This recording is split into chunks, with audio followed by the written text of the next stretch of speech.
major report from ESPN came out yesterday detailing the Los Angeles Lakers' plans for the summer. It covered everything from potential trades to whether they might include LeBron James, whether they actually want him back, what kind of contract that would take, and how that situation could realistically unfold. The report also went deep into their free agency strategy, not just their own free agents but the entire unrestricted and restricted market. With projected cap space between $40 and $60 million, the Lakers clearly have the money to be aggressive and reshape the roster in a serious way. I want to focus more on this angle. I already discussed the LeBron situation and the Giannis Antetokounmpo outlook in a previous video if you want my full thoughts. But this report specifically mentioned two restricted free agents the Lakers reportedly have their eyes on: Peyton Watson of the Denver Nuggets and Tari Eason of the Houston Rockets. In my view, this could be their smartest move if they're serious about building a strong starting lineup around Luka Doncic, prioritizing not just one but possibly two true three and D-wings, legitimate two-way players who actually fit the timeline. Peyton Watson is just 23, and Tari Eason is 24, both still early in their careers with real upside despite already being productive. Honestly, this might be their most logical and beneficial path forward if they actually want to build something sustainable instead of chasing headlines yet again. Not only would it improve their roster, it could also weaken a direct Western Conference rival at the same time. So the real question is this actually possible? How realistic is it? Do they truly have the cap space to sign one of them or even both? And more importantly, should this be their top priority? That's debatable, but it's worth breaking down. Let's look at their outlook if they seriously try to sign both Tari Eason and Peyton Watson this summer. First, yes, they do have cap space, somewhere between $40 to $45 million and potentially up to $60 million, depending on player options, who opts in or out, whether they move salary, and of course whether LeBron James returns and at what price. If LeBron does not come back, and if D'Angelo Russell and Marcus Smart were off the books, they could realistically sit around $55 to $60 million in cap space. At that point, landing at least one of either Tari Eason or Peyton Watson becomes very realistic, and if they play their cards right, maybe even both. Starting with Peyton Watson, I've already explained why I'm high on him, and honestly it's not complicated. He's 6 feet 8 inches with a 7 feet 2 inches wingspan, extremely defense-first, and has handled multiple defensive responsibilities for the Denver Nuggets. He's defended at the point of attack, rotated as a help defender at the rim, protected the weak side effectively, and shown real switchability on that end. He can realistically guard positions 1 through 4, and in certain lineups even slide into a small ball center role. Defensively, he's almost exactly what this team needs: an ultra-versatile, committed defender who fits seamlessly next to Luka Doncic and Austin Reeves. That kind of defensive presence would cover up a lot of weaknesses. He also fills the role they would desperately need if LeBron James leaves, the hybrid 3/4, even small ball 5 spot. Yes, he absolutely checks that box. And to make it even more intriguing, he's starting to break out offensively.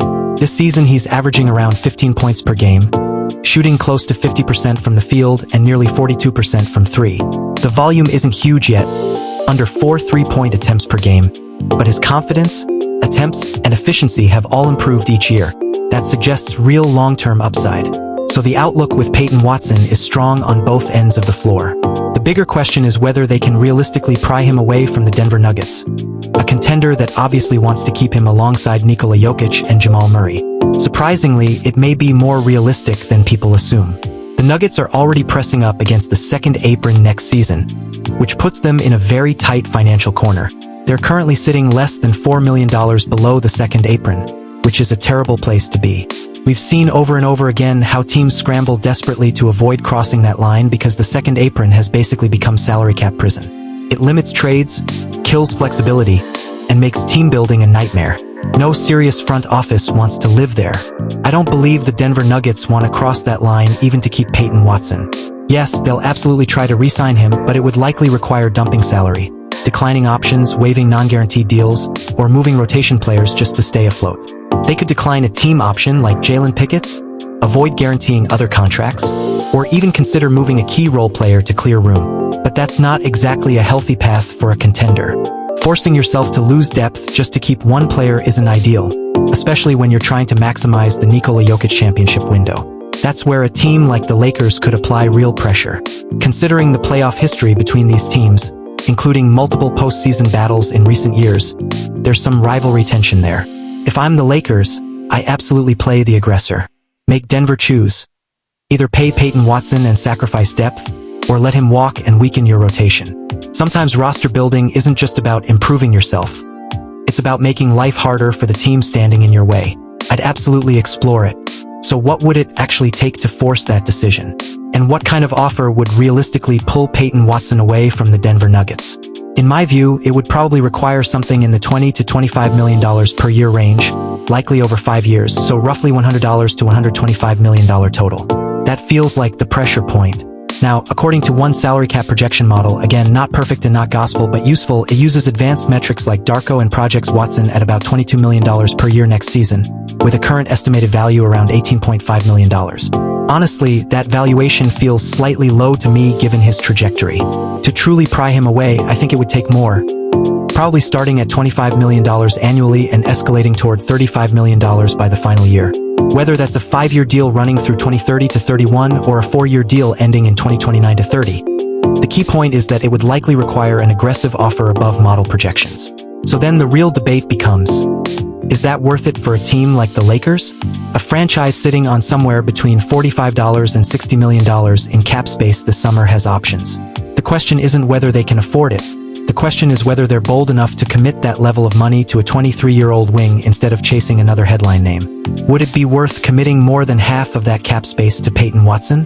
In my opinion, yes, absolutely. When you factor in the fit, his age, and how cleanly he aligns with Luka Doncic's timeline, plus the exact defensive skill set this roster currently lacks, it makes too much sense to ignore. Add in the added bonus of pressuring a Western Conference rival like the Denver Nuggets, a team that's going to be dangerous for years, and it becomes even more appealing.